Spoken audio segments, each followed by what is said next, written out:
Bharatiya Janata party के राष्ट्रीय महासचिव तरुण चुग का आगमन संस्कारधानी जबलपुर में शुक्रवार को हुआ, जहां तरुण चुग ने चरहाई घमंडी चौक स्थित लाखा भवन पहुंचकर आचार्य गुरुवर समय सागर महाराज का आशीर्वाद प्राप्त किया। इस मौके पर भारतीय जनता पार्टी के राष्ट्रीय सचिव तरुण चुग ने कहा है कि भारत की भूमि त्याग और बलिदान की भूमि रही है। आचार्य समय सागर महाराज त्याग और तप की वजह से भारत की भूमि के लिए हमेशा लोक कल्याण और पशुओं के प्रति संवेदना रखते हैं। गुरुवर की इच्छा है कि भारत देश में गाय की हत्या, पशु की बलि के नाम पर हत्या बंद होना चाहिए। आगे उन्होंने कहा कि भोपाल में शनिवार को देश के प्रधानमंत्री नरेंद्र मोदी पहुंच रहे हैं, जहां लोक माता अहिल्याबाई के 300 जयंती पर शामिल होंगे। प्रधानमंत्री जिस तरह देश के हित के लिए लगातार मेहनत कर रहे हैं, उससे हर एक भारतीय के लिए गर्व की बात है। आज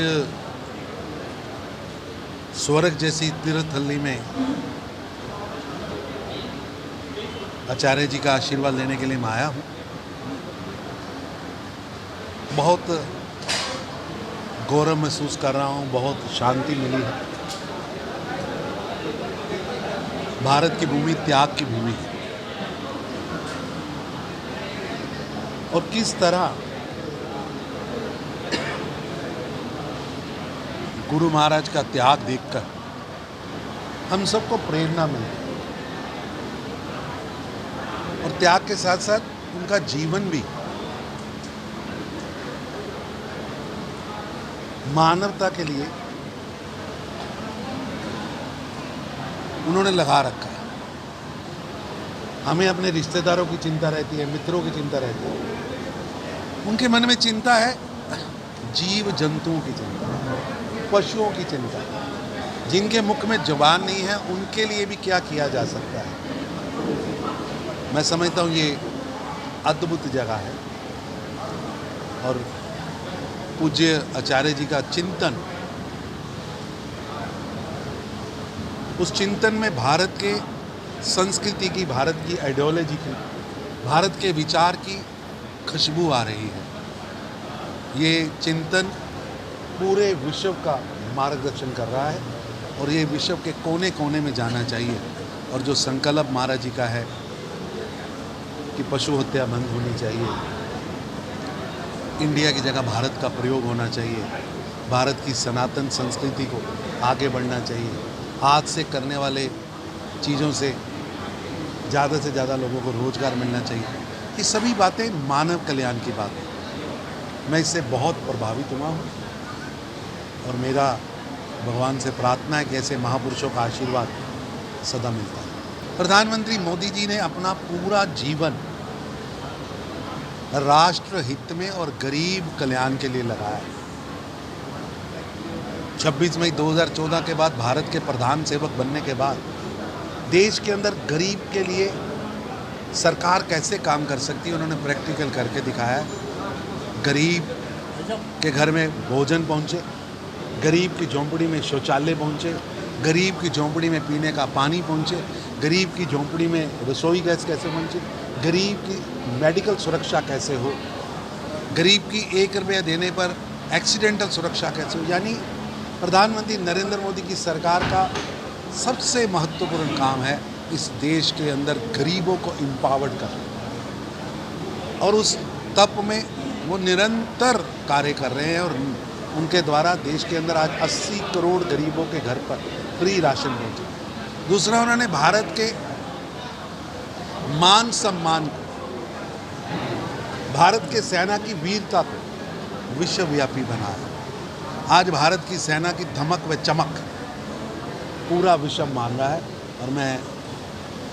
सलूट करता हूँ, प्रणाम करता हूँ भारत की वीर सेना को, जिन्होंने ऑपरेशन सिंदूर के माध्यम से अपने नागरिकों की सुरक्षा भी की है, निहत्थे निर्दोषों का बदला भी लिया है। हमारी वीर सेना ने ये सिद्ध कर दिया कि पाकिस्तान के अंदर आतंक की फैक्ट्रियां या आतंक की इंडस्ट्री जहां भी लगी है हम उसको भेद सकते हैं और उनको ज़मीन में मिला के दिखा भी दिया कि अब भारत सफ़ेद झंडा दिखाने वाला भारत नहीं है, क्रिकेट मैच करने वाला भारत नहीं है। सजा देने वाला भारत है। आचार्य श्री समय सागर महाराज जी के दर्शन करने के लिए मैं आगरा से चलकर और आदरणीय तरुण चुग जी वह आज जबलपुर में आए और आचार्य श्री का आशीर्वाद लिया और आचार्य श्री से संदेश लिया कि राजनीतिक क्षेत्र में हम लोग काम कर रहे हैं तो किस तरह से इस काम को जनसेवा के रूप में भारतीय जनता पार्टी और केंद्र की सरकार करे। उसके लिए आचार्य श्री ने बहुत अच्छा हम लोगों का मार्गदर्शन किया है। उन्होंने चिंता व्यक्त की है कि जो पशु हत्या हो रही है, मांस का जो निर्यात हो रहा है, उसे उस दिशा में सरकार काम करे, संगठन काम करे और वो प्रेरणा ऐसी मिल रही है कि उस दिशा में अभी तरुण चुग जी साहब से बात हो रही थी और इस विषय को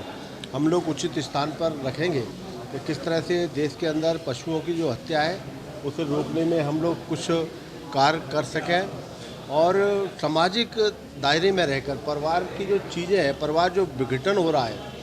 उस विषय पे भी बहुत विस्तार से चर्चा हुई है और आदरणीय पूज्य हमारे संत समय सागर महाराज जी ने उस दिशा में भी हम सब लोगों का मार्गदर्शन किया है। समय सागर महाराज जी ने भी जो बढ़ता हुआ समाज में जो तलाक का परसेंटेज हो रहा है, वो एक उस पर भी चिंता व्यक्त की है और दिशा में किस तरह से हम समाज को, उन्होंने कहा कि समाज को संस्कारित करना पड़ेगा, समाज के बेटे बेटियों को संस्कारित करना पड़ेगा। अगर इस परसेंटेज को रोकना है तो इस दिशा में समाज पूरे देश के अंदर बड़े पैमाने पर और कोचिंग सेंटर खोले जाएं जिससे बच्चियों को संस्कार युक्त किया जाए और जब बच्चे संस्कार युक्त हो जाएंगी तो ये परसेंटेज जो बढ़ रहा है इस पर विराम लगेगा और कम होगा।